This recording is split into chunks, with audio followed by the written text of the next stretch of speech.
time. So we're going to be having this for professionals here. Talk us through, CRM application in sales operations, in marketing, in customer success, and basically revenue operations generally. So now over to you, Koye. So waiting for Ajoke Yusuff and Daniel to turn on their video, and Jonathan as well. Okay. Hi, Ajoke. It's great to see you. Thank you for joining us. Hi, Titi. Hi, how are you guys doing? Good to be here. Very well. Hi, Koye. Good. Hi, Ajoke. Hi, Daniel. Hi, Kadijat. Hi, Koye. Hi, Titi. How you doing? Yeah. Hi, everyone. Jonathan, are you here?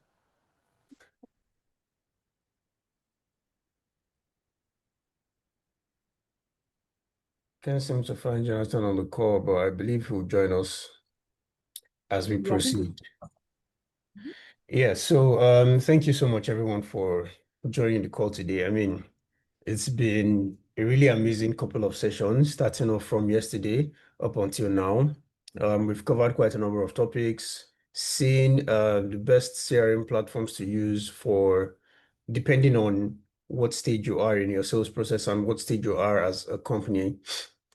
So right now we'll be diving into something much more practical and deeper. So the theme or topic for this panel session is from prospecting to loyalty, how each CRM role shapes the customer journey.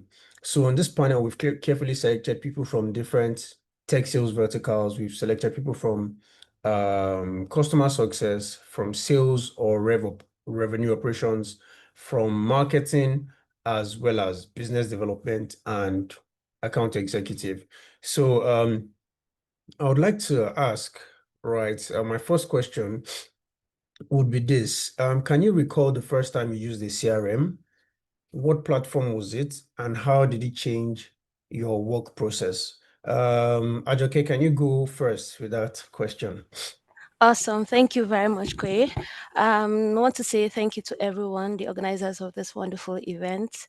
It's been very impactful. I think I've been seeing some information. So well done, everyone. Dara, Titi, Koye, well done.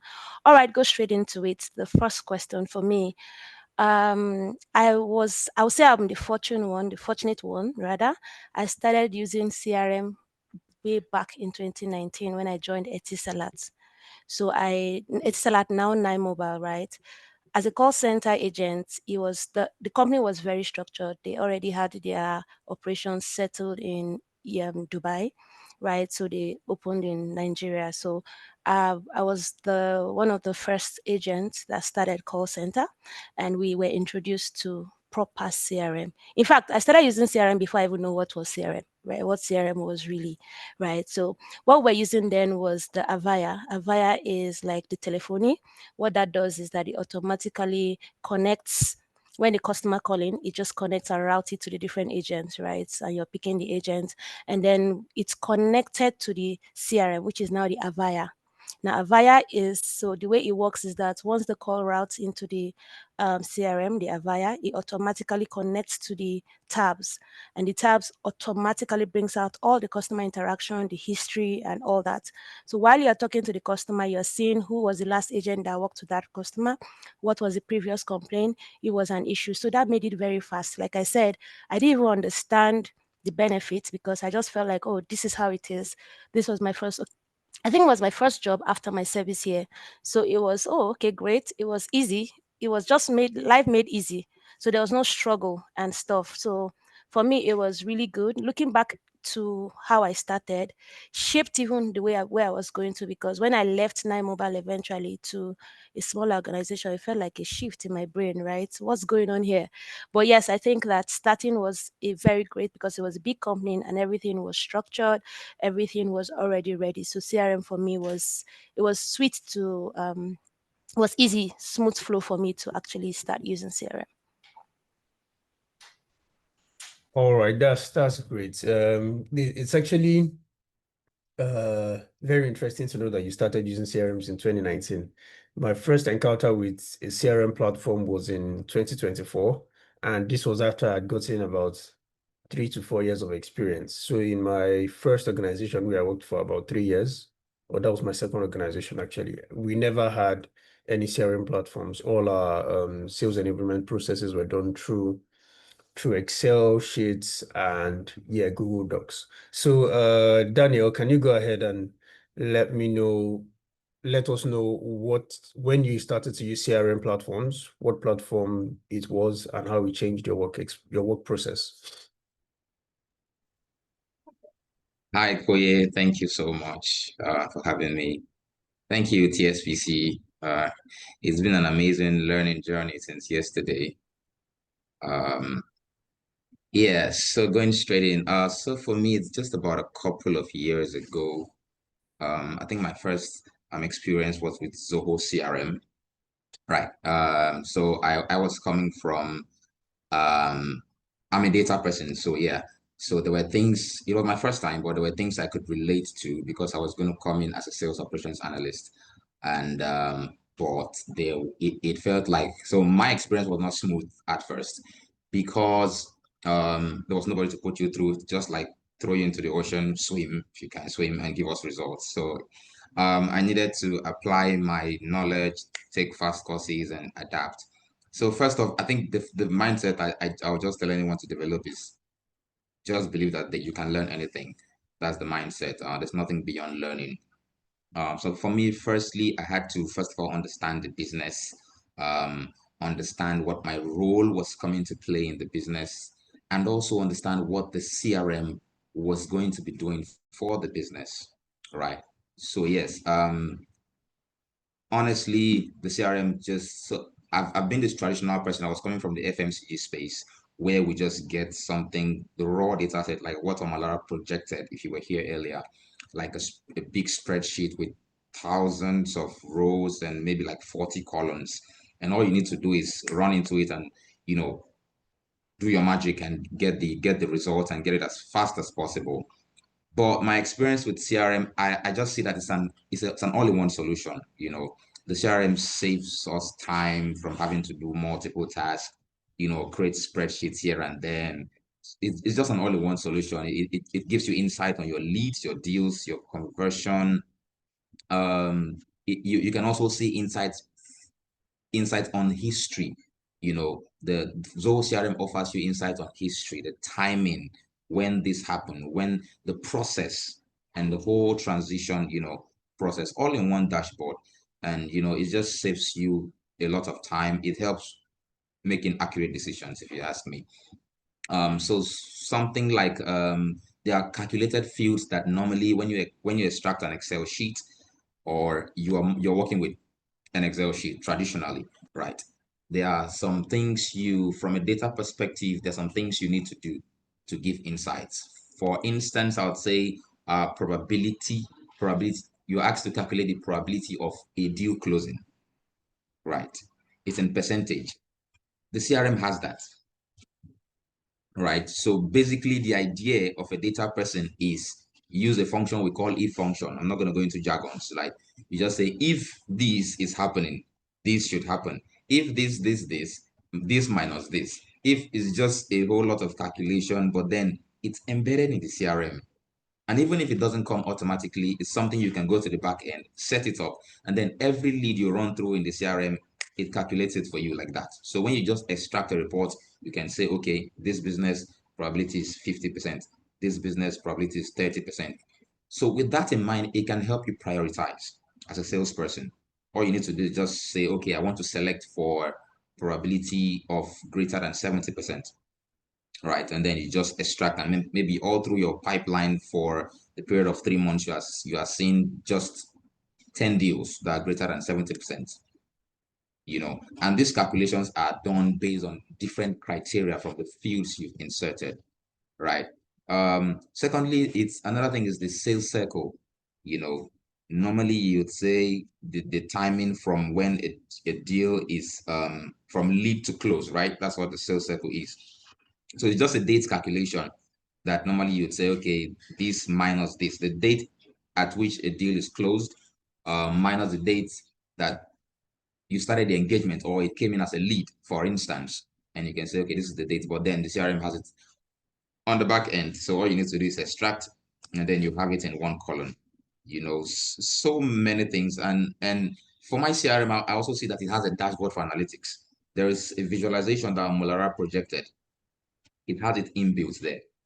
You know, all the generic KPIs you need to see. All you need to do is go drop down, edit, remove this, put this. You can say, okay, I want to see, for instance, I want to see all salesperson with the number of opportunities they are working with, all salespersons with the average, you know, deal size or the average revenue size. So it's just a whole lot. It saves me a whole lot of calculations I had to do manually over and over, do an Excel sheet, run it through an Excel dashboard, or incorporate an Excel with a Power BI dashboard, you know. But then it's just so, it only takes just few distinct calculations. Maybe there are special things, maybe like a churn rate, and then there are special definitions we want to define based on the organization's you know, request. Then we can say, okay, this is not inbuilt in the CRM, let us extract and then define it for ourselves. So yes, the CRM has been for me, I would say it has made me lazy.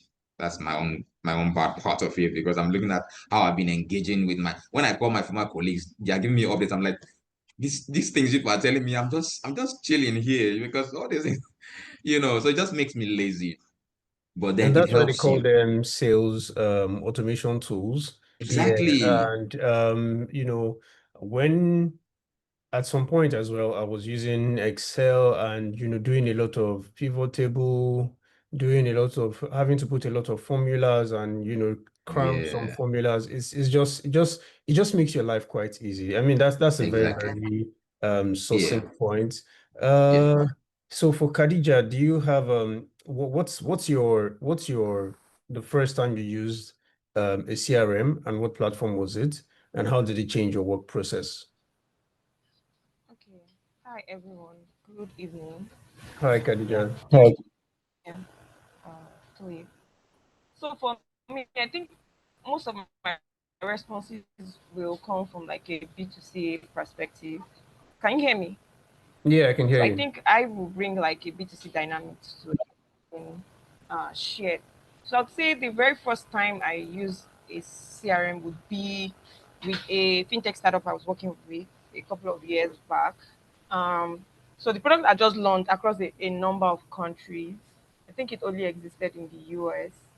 And while I was there, I had the opportunity to launch the products here in Nigeria and a couple of other African countries. So then, we had, if you are familiar with like B2C, you know that you probably get a lot of customers, especially if you are running ads. And your funnel can be pretty broken, right? Especially when it gets to the part where they need to do KYC and all of those things, before they enter into the product.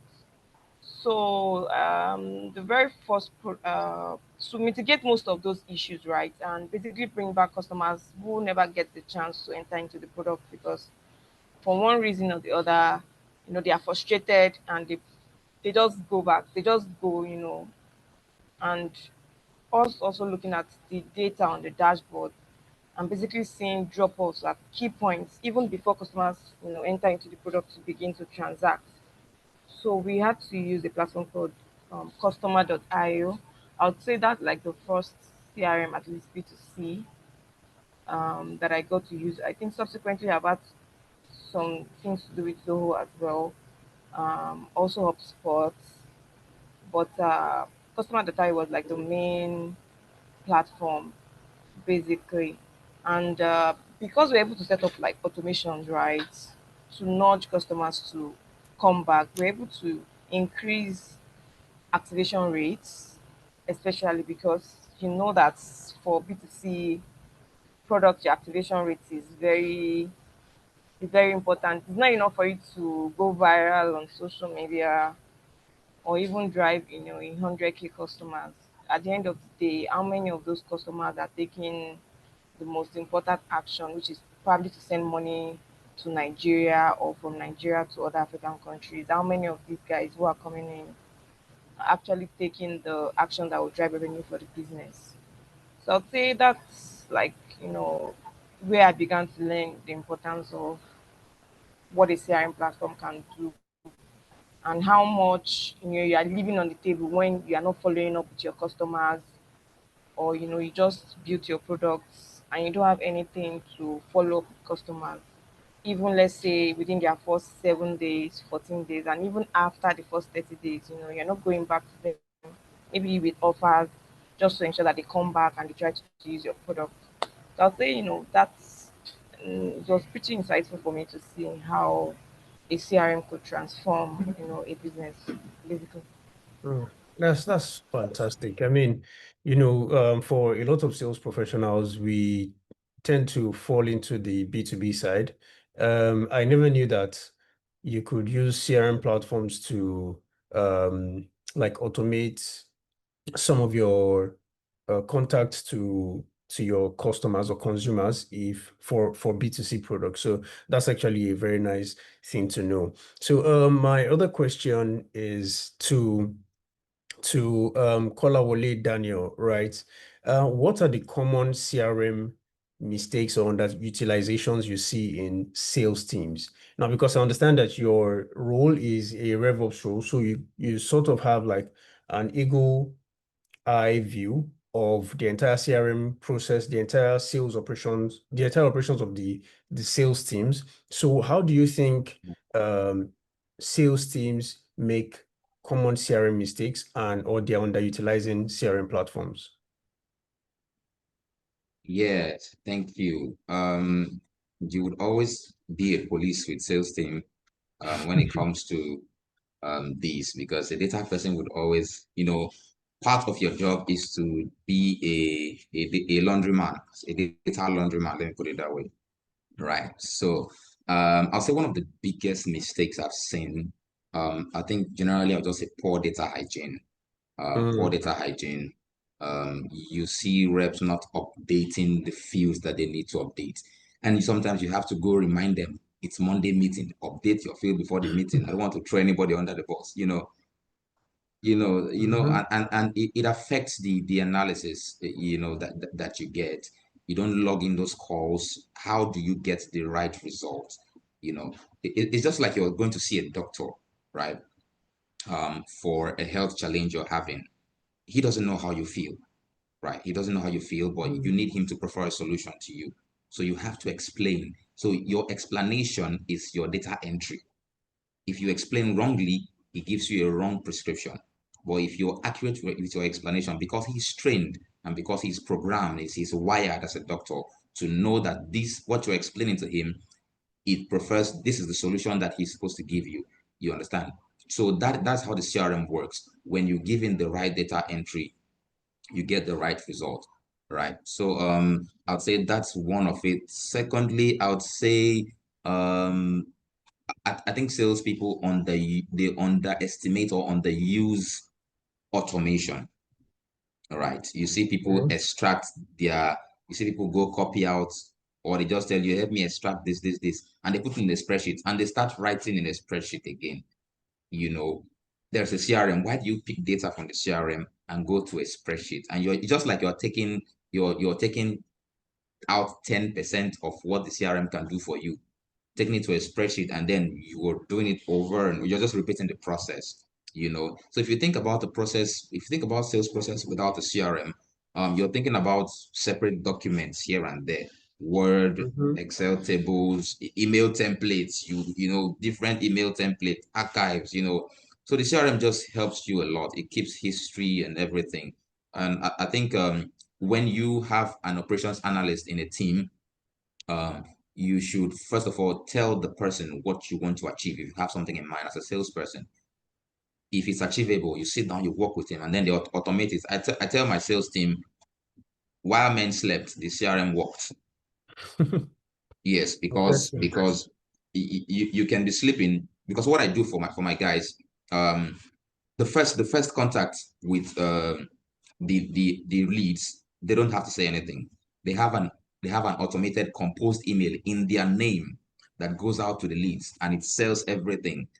And this lead can also reply that email. So all they need to do is sit back, sleep in the night, and then someone from Canada, while they slept, read through the email and replied. In fact, there's a link there that links the person to their calendar. and the person goes there and schedule a meeting, and then you just wake up in the meeting in the morning, and then there's a meeting that has been fixed between you and a prospect. All you just do is set up your guys to go there and talk, you know. Yeah, so I think we should utilize it more. All right. That's actually a very valid point. Data hygiene is something that even I've always had an issue with it. My manager in my previous role was always telling me, oh, you need to update your CRM platforms, so that everybody on the team can have like a top level overview of what's going on with your customers or with your deals. So thank you so much for that. That's very helpful. So my question to Kadijat is this: how do CRM insights help marketers in aligning campaigns with sales pipeline stages? Because you mentioned something in your first response that you use CRM platforms to have multiple touch points with your B2C customers. So in teams where marketing is very aligned with sales, how do the insights from the CRM play a role in aligning your marketing campaigns with sales pipeline stages? Okay, yeah. So I think how that helps is that based on the CRM platform that is being used, we have like Sorry. different channels to basically reach customers. I think primary one is like the email.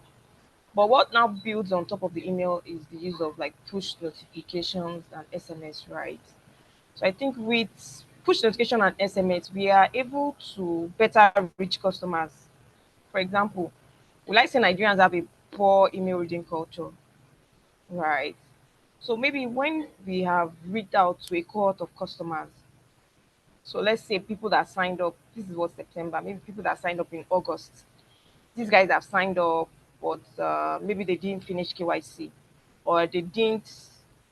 They wanted to fund, and maybe they tried repeatedly and they were not successful, and we've not seen them come back in September to come and transact. These are different cohorts of customers. So we now basically build out, how do I put it now? We now basically build out campaigns to these different customers and basically do outreaches to them. Typically, the last result would be to have someone who is on like customer success now, not customer service, because customer success guys, they now have the mandate to pick their phones and extract the customers' details and now give them calls. If after we have actually used CRM to try to nudge them, you send them maybe push notification 3 times, you send them SMS, a couple of times, you even send them email. So the last result is now to now get on a call, and try to talk to them. And during those times, they typically come back with feedback. They would say, because of XYZ, or this is the reason why I've not come back to your platform. Sometimes you probably lost them because they've gone to find another platform that didn't give them issues to use, right? Or maybe they even had other app that they were using. But I'll phrase it maybe in a cross-border fintech app scenario. So let's say maybe they found out the rate, or they learned from a friend that the rate on your app will give them more value. So maybe they're trying to send like $100 back to Nigeria, and maybe your own rates when they are sending that $100 will give them maybe about 200K. Maybe on another app they use to give them 150K, and that's the reason why they try to come into your product to use it.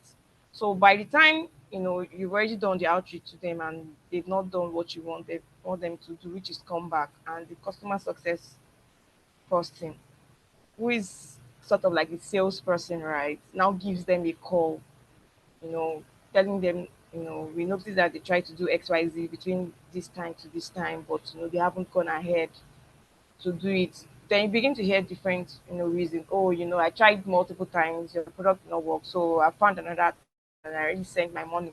So when these people are making such calls, we also try to make sure that they try to give them an offer. So we tell them that, oh, okay, you've already used this platform, but if you come back to our platform, you can use this code, while trying to send money, and you can maybe get transaction fees off your transaction, or you also now get like special rates that only you can use maybe when you send money at least once.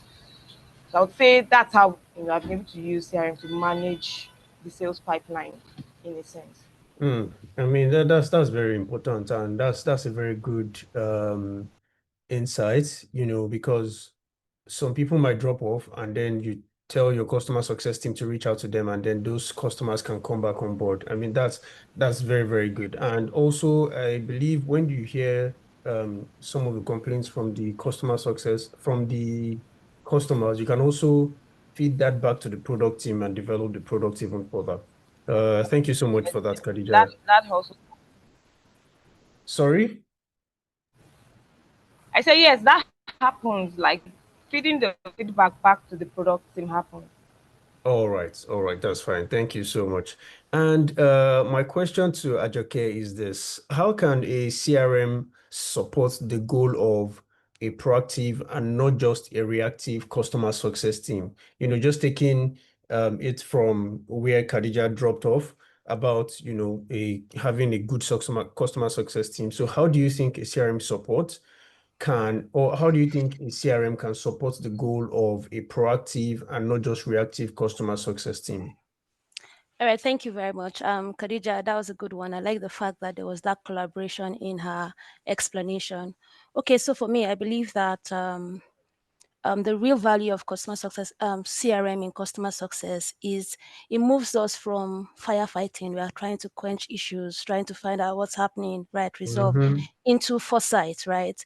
It's not just we don't just see it as a complaint where we stop complaining, right? Instead, it's a tool that helps us anticipate the need, prevent problems before it even happens, just like Khadija shared. Also build loyalty. So when we consolidate all this data, like maybe the product usage, the support interactions, the interactions we've had. So even if Khadija is even checking through stuff, or any salesperson or marketing is checking, based on the proper storage of the interaction, engagement level. So a CRM highlights not just, it highlights a pattern which gives us signal, either the ones that are at risk, the risk or opportunity. So CRM actually gives us that signal if we have CRM in place, right? It gives us a signal for either a risk or an opportunity. So instead of waiting for a customer, for instance, to raise a ticket, we can proactively reach out to this customer to say, okay, we noticed that you're declining, just like she's explaining what is actually the issue. Once we get the issue, we actually work with the particular team to ensure that this issue is resolved. Obviously, even before we're jumping on the call, we already have the offers that we're going to be giving to them. So this is actually a way. So once we are having this conversation, we're documenting it on the CRM. So what that means is that I don't have to probably reach out to Khadija. She's seen the interactions. I have the offers that is already available. Now, I think that also in a context, like in African context, where we have a lot of issues with power, logistic blockage, whatever, right? It's really a challenge. So this is me saying in an African context, right? Proactivity is actually more important than even is more valuable, especially because just warning a customer in advance about a possible delay. Imagine that the person is expecting a delivery or stuff, right? And there's a maybe Tinubu is in town, sorry, right? And then there's going to be road blockage, right? You're proactively communicating to this customer that, oh, this particular thing is happening. It's actually going to turn those frustration into trust, right? Another thing that is very key, it's automation. People are busy, trust me. And because you want your business to grow, it is very important. Again, two ways. The automation works two ways. It's important to remind people of renewals, update them. Oh, this is an issue, right? CRM actually helps you to have this thing. Again, it can be as simple as a text message or WhatsApp, understanding exactly how these customers want to be communicated. I think one of my panelists talked about how we have issues with emails in Nigeria, right? So if you are understanding that emails is not giving you the results, for us, success, like she said, is not customer care.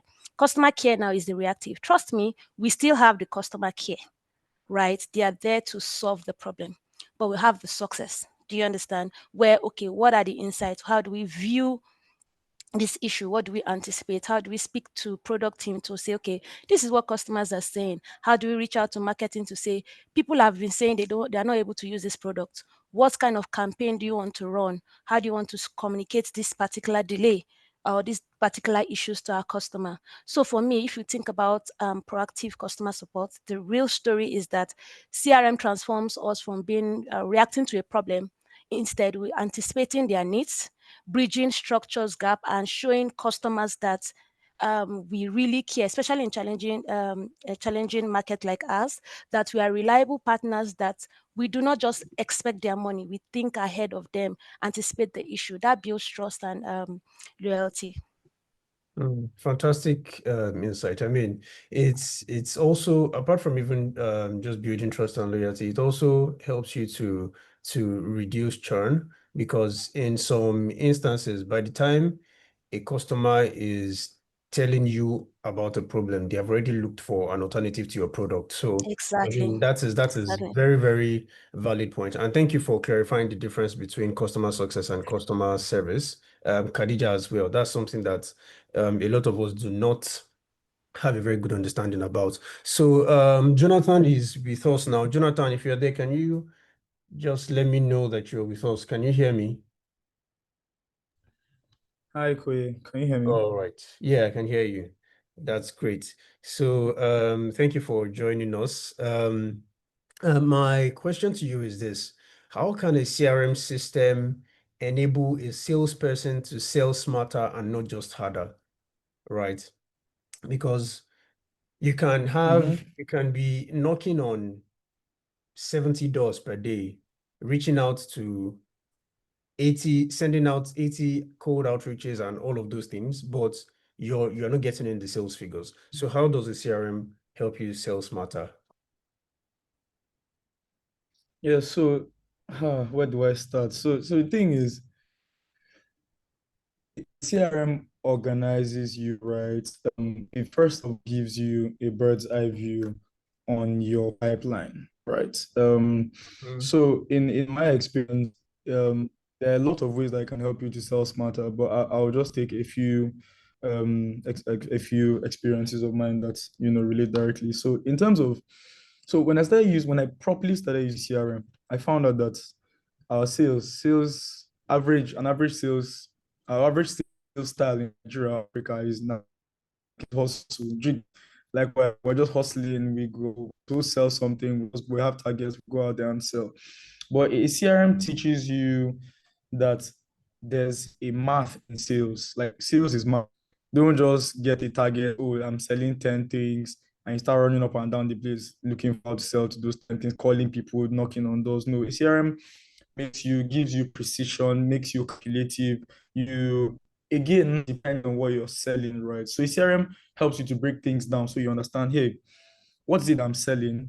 What are the dynamics of the verticals that I'm playing in? If you're selling a software, right, a software solution, for example, in tech, it will be very, very different from when you're selling a payment solution. Why? Because for a software solution, for example, people need to pay in advance for that product. But for a fintech, for a payment solution, maybe POS, web payment gateway, it's pay as you go. So the approaches will be different, right?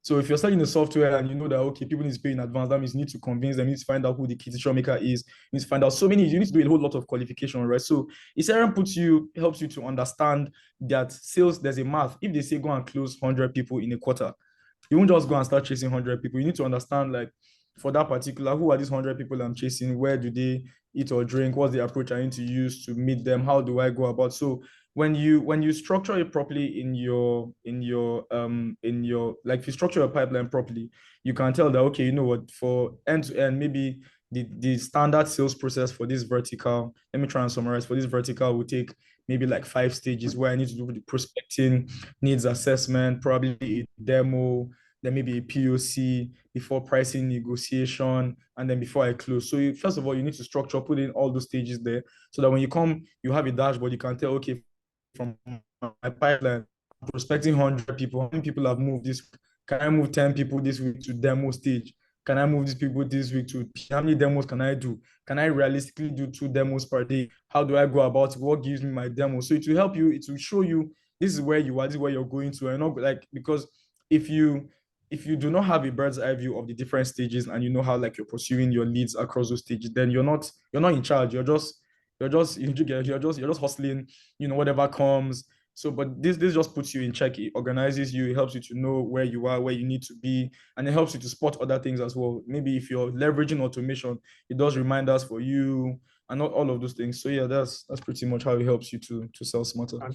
Fantastic points, man. So because one very important thing you mentioned is having or knowing the key decision makers. I've been in situations where months down the line talking to the wrong person in an organization, and then I find out that, man, this person cannot help me. Then I have to start the sales process all over again. So that's very good actually. So my going into the next phase of the conversations. To my first question would be to Ajoke, right? So how do you ensure adoption of a CRM system across non-technical team members? So because you have some members of your team that are in customer success or sales or order or product managers, and then they do not have good understanding of CRM platforms. How do you ensure that these guys adopt the CRM platforms? Great question. Okay, so I think I will come from, again, I like the fact that Titi mentioned earlier, we're sharing experience here, real life experience. So for me, I worked in an organization, like I said, starting my career in a very structured place, understand the use of CRM and how it has helped you proactively solve issues, make it faster. Like Daniel said, that I makes me lazy, but I don't think it's laziness. It's just smart work. Work not become and kill yourself now. It's just it's life made easy, right? So for Yeah. me, when I worked, I worked in a particular organization. Very, they were also interested in high level of documentation in terms of CRM, rather uses of CRM. And so what we're selling, we have a cross-functional team. So I'll call the organization, maybe you know them, Eden Life, right? So we had people that Yeah. are cooking. They are cooking food in the kitchen. Mm-hmm. They have CRM. The logistic Wow. man that is driving a machine the bike to take the food to the customer, right?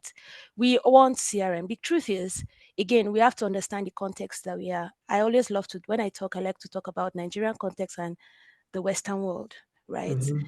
The usage of CRM somehow has to be toned down a bit in our own world. So what that is, in sharing my experience, this particular guys, they sometimes, when, because I'm a customer support success professional, I had opportunity. Again, we don't view customers alone as who buys. Our colleagues are also our customers. So I had to have interaction with the people cooking, and they're asking me, what do you want? Do you want me to write down this detail or cook the food? If I also cook this food and the food is not properly done, you're still going to say customer complaint. Choose one, right?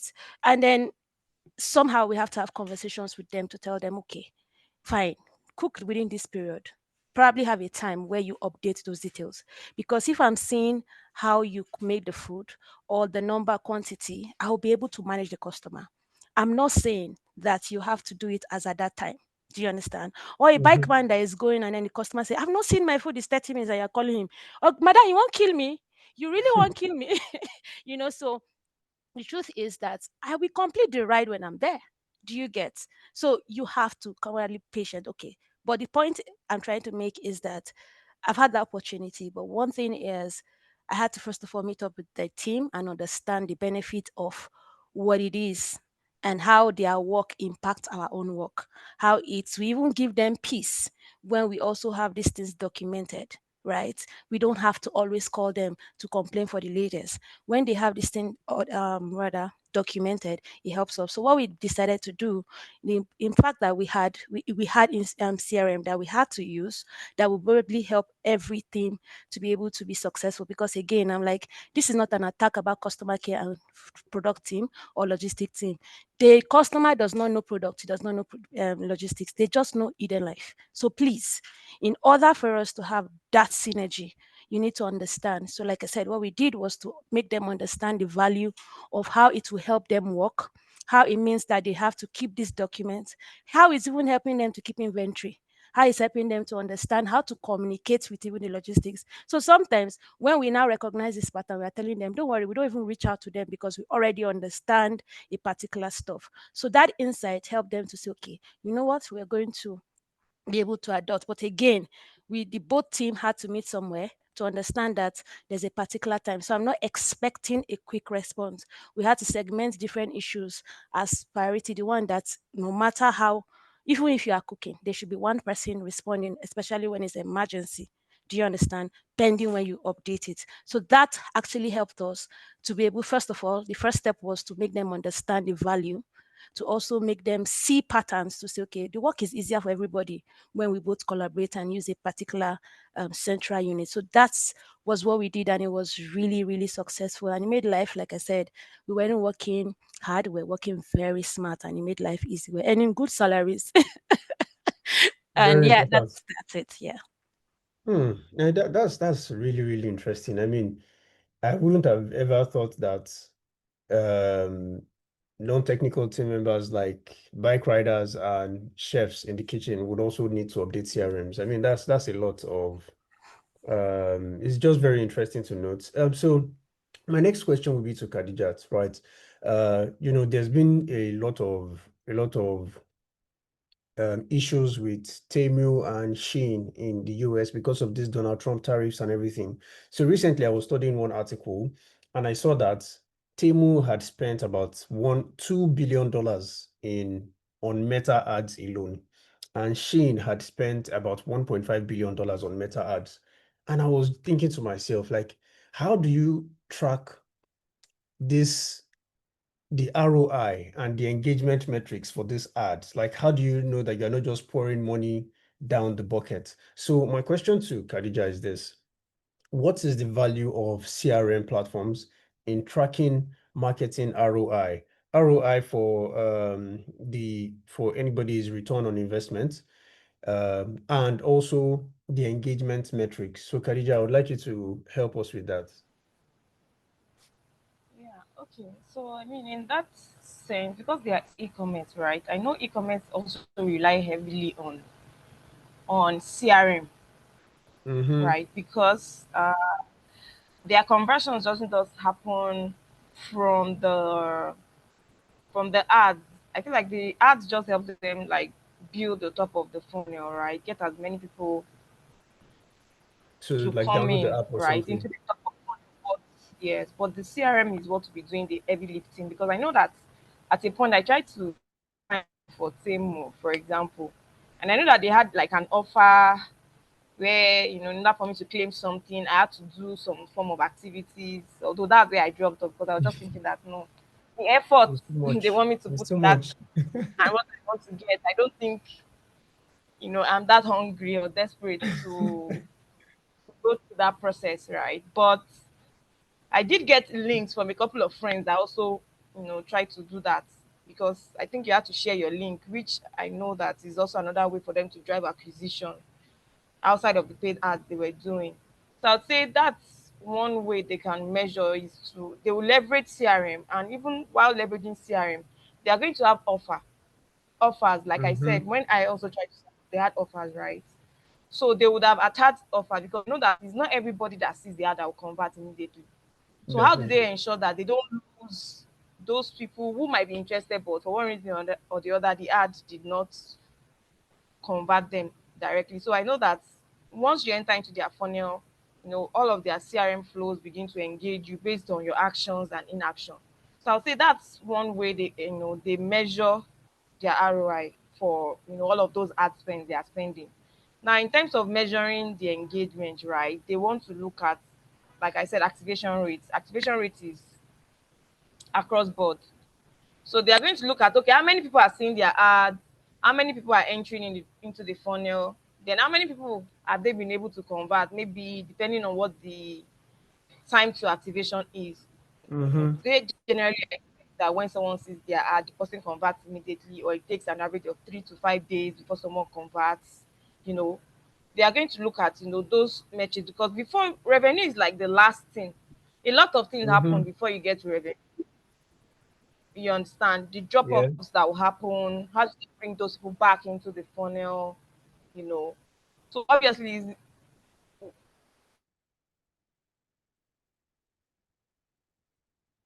ads to bring people back, because they can run campaign, right? But times, so in that time while you are still waiting for your retargeting audience to build up, you've got to still be engaging people. That the CRM is going to basically come do the heavy lifting for you.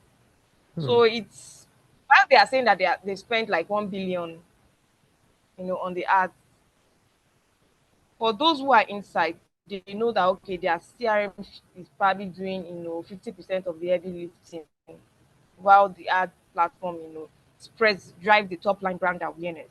So for them to measure ROI, there are different ways to measure the ROI. Is it going to be the revenue they measure? Do they want to measure the brand recall? How many people even know that Temu even exists? You understand? Which paid ads will help you to do because of the impressions you are going to get from it. At least I know that everybody on this call, one way or the other. There was the point they went viral earlier in the year, right? I think if you use Twitter, there was a conversation about them on Twitter. So I mean, it depends on what it is they want to measure. So for e-commerce platform, what's the revenue, right? Brand recall. How many of their customers are repeat customers? How many repeat purchases are they getting?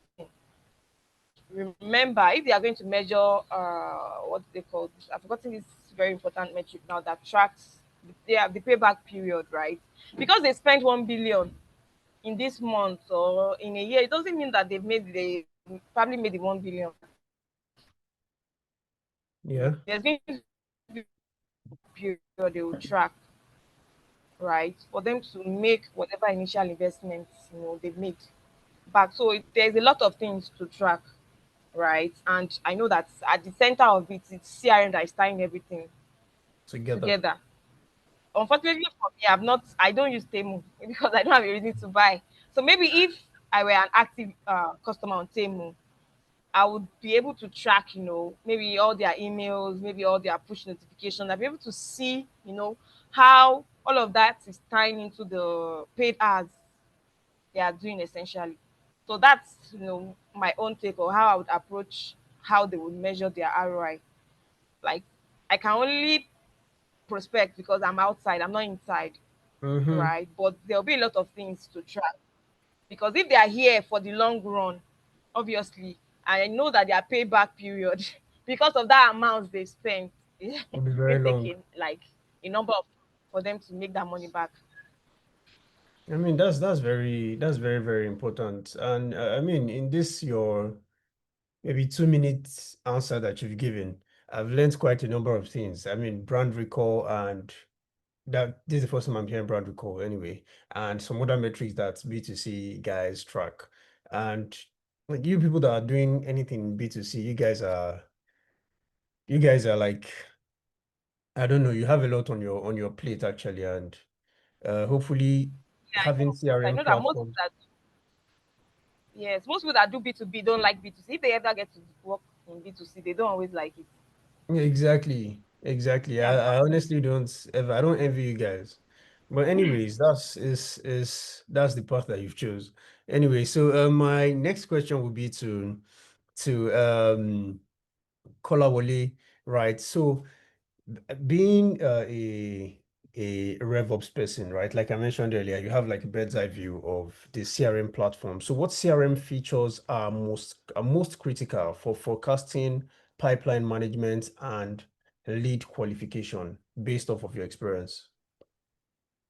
Okay, the CRM features that are most critical for maintaining pipeline management, right?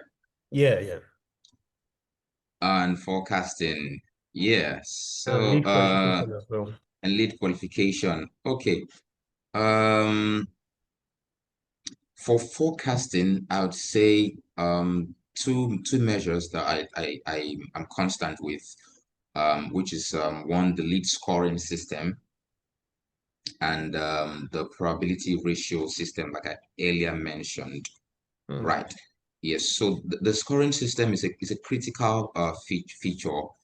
It automatically assigns score to the leads based on interactions, based on the behavior, based on the activities around, you know, around the engagements between the salesperson and the CRM, right? So it's automated at the back end, and so it gives a score. So from the score, you can see that it will help you prioritize where to place your focus, like Fark will say, where to place your focus as a salesperson, not just you probably be looking at, maybe you like a particular deal and then you're looking at it and then you're putting more attention to it, but then it's not looking like it's going to close based on data inputs.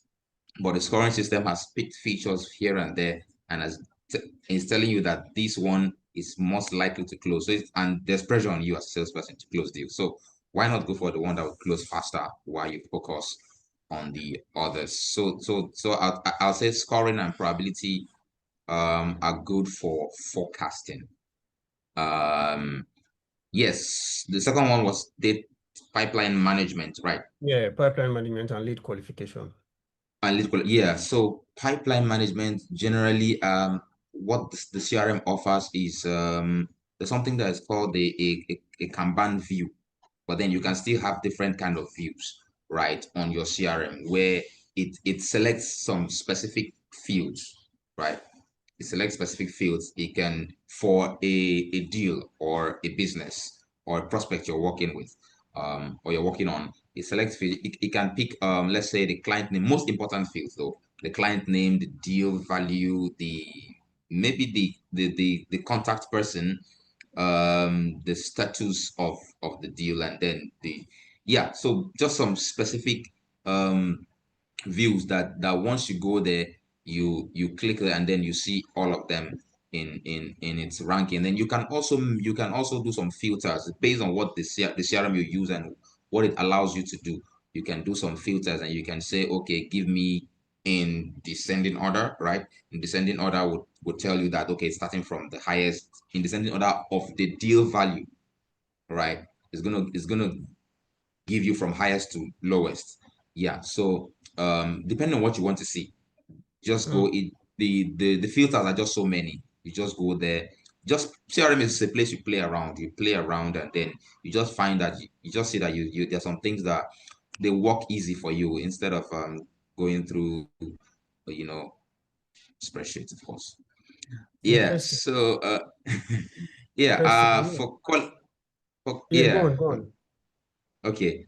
So for qualification, if you're referring to qualifying the leads before engagement, is that what you're referring to? Yes, lead qualification. Yeah, so qualifying the leads before you engage them. Yes. So I know I'm trying to remember, there are some lead generating tools. Yeah, and they automatically qualify the leads and then they supply you with the leads. So when you plug into, I think there's Lucia. Yeah, And Apollo and the rest of them. What I do for my team is a manual qualification though, because it's not something that is embedded in the CRM we use. So what I do for my team is a manual. I mean, that's why they have me as the guy. So manual qualification, and so there's a certain level of benchmark I've placed, right? And if it's not there, but I think those lead qualification tools are good. They are best, right? They do all the work for you, and then all you need to do is plug in. There are ways they can be plugged into the CRM, right? So once you go to that view, and then you see all your leads there. But at some point you have to subscribe. Yeah. So yeah. So that's that for qualification. All right. I mean, thank you so much. For most of the things you've mentioned here, I have not used them before in my CRM platforms. All I do in my CRM platform is just to put in my expected revenue, put in the stages of each of the sales process, and then just track it from there. I mean, there's some things that you've mentioned now that could probably make my life even much more easy. So thank you a lot for that insight. Jonathan, you have something to say? Oh no, I wanted to ask Daniel. I mean, he was speaking on the side of qualification. I wanted to ask if he can share like one or two criteria, like things that he uses to qualify. To qualify exactly. I know that different people use like different approaches, right? I have an approach I use myself. I'll probably share that later. But I just wanted to know if you could share one or two things you use. Yeah. Yes. So first off, I use LinkedIn, and then there's this site is called Verifalia. So Verifalia actually helps me verify the email address of this person. Now Verifalia tells me how active the email is, in receiving emails, right? So you can put it on Verifalia and it tells you that this email is not active, and it gives it in percentage. right? It can give a score of 20 something percent. That tells you, can give a score of 90%. That tells you how engaged in this person is with emails, right? So that's one. You can also check the company website. There's something I do with emails. I use emails to get company websites. So I can pick your work email now and then take off the ads, and then I insert the other ones. Google automatically suggests to me the website, and 95% of the time it's accurate. Yeah. So I can check the profile of the person on LinkedIn to see exactly who we're dealing with now. Maybe Koijo was talking about how he was engaging with someone that he realized was not even the person he was supposed to be talking to. Maybe you are trying to get access into, maybe let's say a UBA, you know, as a bank, and then you get a lead from someone who is what would I call it now, a teller, you know. But then you need to and then you are taking your time to compose email to send to this person pitching a business. What are you talking about? No respect, no disrespect to any teller person, right? We all grow in our journey. But then you're looking at somebody in the top management, CCO, somebody, depending on what you are trying to sell to the company. So yes, so once I go to LinkedIn and I see that, okay, this person is top, this person's role, everything comes together and helps me make a decision. And this decision helps me know who exactly I'm assigning this lead to, you know, in the team, and also whether I'm going to assign it or not, or if I'm going to put it to a pre-qualification. But we also have another team that, okay, say we just send them to this one, say, okay, do the first engagement. Don't bother. Our sales guys they're busy with top things. Don't bother them with irrelevant leads. Sorry for that language, but then it is what it is. Yeah, so that's what I do. Interesting. Yeah, interesting. All right. So the final question today will be to Jonathan. So what should revenue teams look out for when choosing CRMs that they want to use across all departments?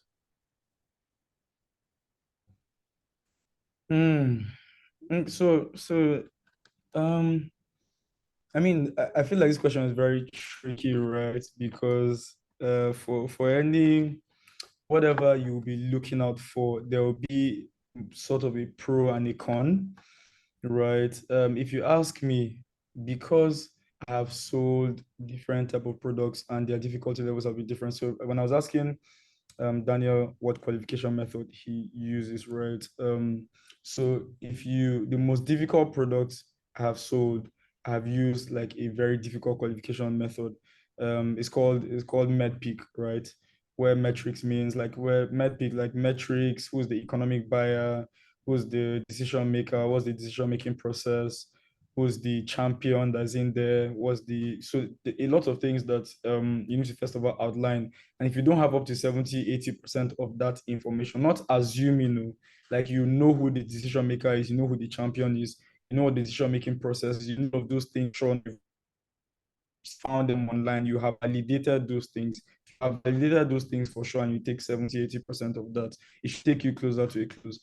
So it really should vary across the type of product. So I mean, if the professional teams are, if the sales process is a one where you just do an intro call, and then you do like maybe another call where you discuss commercials, everything, you just close, you're going to want something different. But if you're going to look at all of the different pros, say exhibit is one thing that all teams should go for, right? Because there are that you can maneuver Hi, Jonathan. things easily.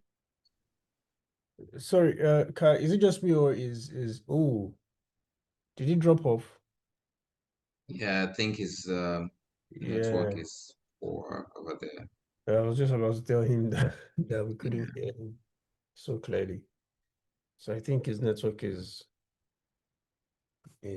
not so good. Okay, so while we wait for Jonathan, let me just ask one last question in the interest of time. So my final question to Koye, can you hear me? Oh, okay. All right. Yeah, I can hear you now. Sorry, my network. Yeah, so let me just round up. I was saying that one of the most important things I think all teams should put into consideration is flexibility, right? Um, if you're looking for a tool that can help with cross-functional collaboration, you need to find a tool that's very flexible, that you can maneuver different things. People can see the kind of dashboards that they want to see. They can maneuver the kind of metrics that they want, determine different things. I think flexibility will come first, and then maybe ease of use, because there are a whole lot of CRMs there's some CRMs that for like gain full on understanding, right? So you should basically just look for something that's very easy to use and very flexible, so that for all teams to really leverage that as well. Because at the end of the day, if it's not as flexible, some teams will just drop off and not make inputs as they should. Can you hear me? Yeah. Corey, can you hear me? Yeah, I can hear you. Yeah. So I was saying flexibility is key. Yeah, okay. Yeah. So I was saying flexibility is key, followed by ease of use. Um, then obviously, because you're going to have a team that is focused on basically like managing the different views. Oh, I think that's gone off again.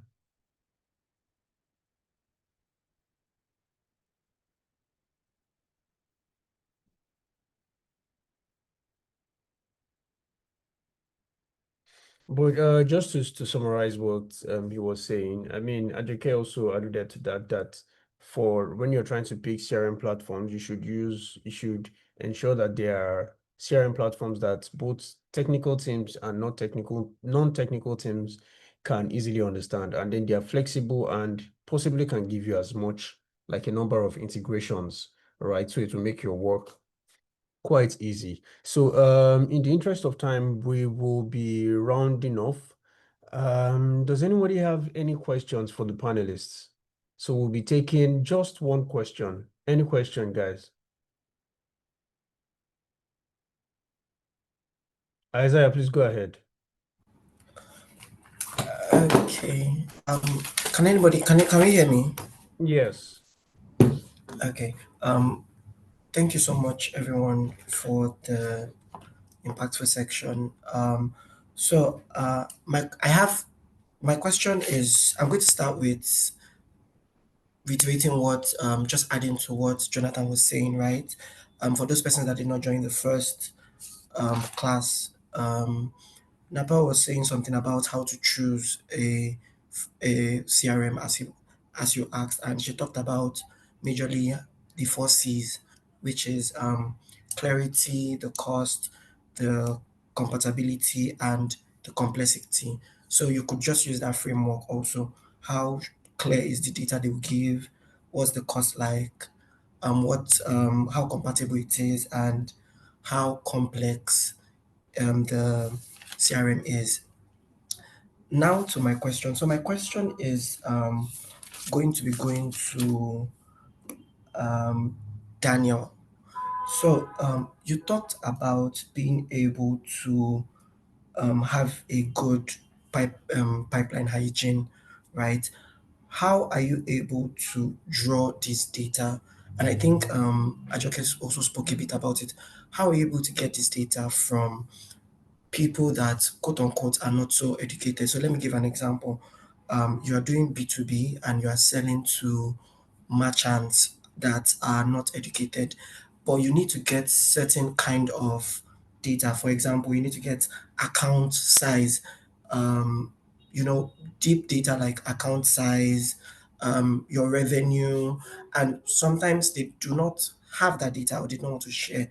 Is there a way we go about these informations, right? If there's any insight anyone can give, thank you. All right. Thank you so much. Daniel, can you answer that question? Yes, very tricky one though. How are you gonna get information from someone who doesn't want to share? Right. So for me, I'll just advise, right? Um, in such instances, I think we should look at data. Now, in data analysis, we call it incomplete data. We always look back at data, right? We would definitely have to assume, but then we would not just assume from our thinking. We would assume from information, right? We're going to look at the category where the business fall in, right? Small research here and there, whatever you can get. The category where the business fall in, look at history. In the category where the person or the business falls in that history, what have been recorded before, right? If you're not good at trying to whine the person at getting the data, I think history plays a lot, right? So from history we can have something that we can use to assume, right? Assume, it's an assumption, but definitely historic data helps us to predict, basically. So it can give you a range, right? Because we can't get that data, so we're just going to work with something close, right? I think Ajoke's hand is raised. Yes, please. Okay, I think Daniel, you mentioned a bit of the word, which is whining, right? So for me, I'm always going to come from customer. Like I used to say, sorry, pardon to everybody at home, the best place to start your career is in customer care, because it gives you the opportunity to understand customer psychology. I don't see a customer that will not share information with me. So, but what you rightfully said, you don't go to the customer and ask an information. You're going with that data to say, okay, we noticed that this. Do you understand? We noticed this.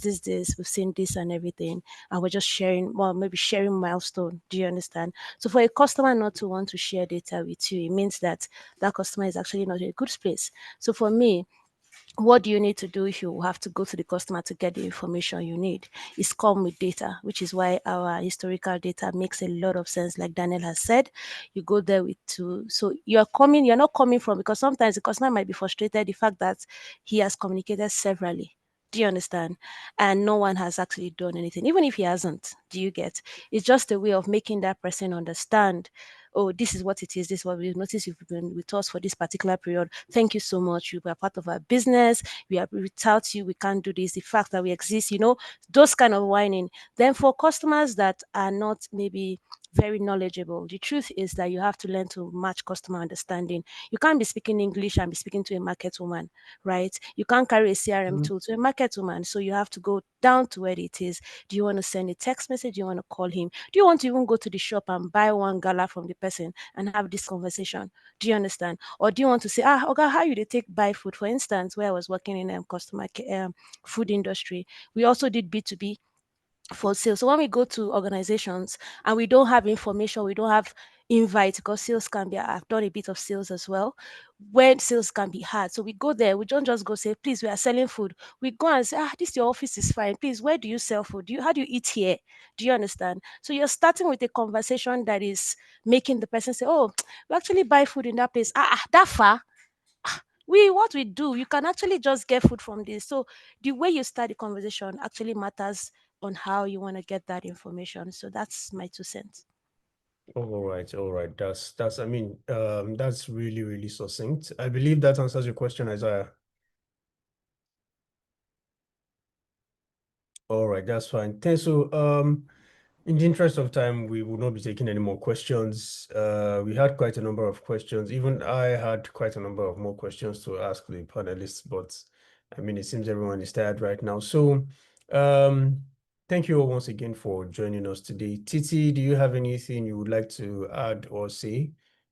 I just want to say a very big thank you to everybody who has gone from when we started to date.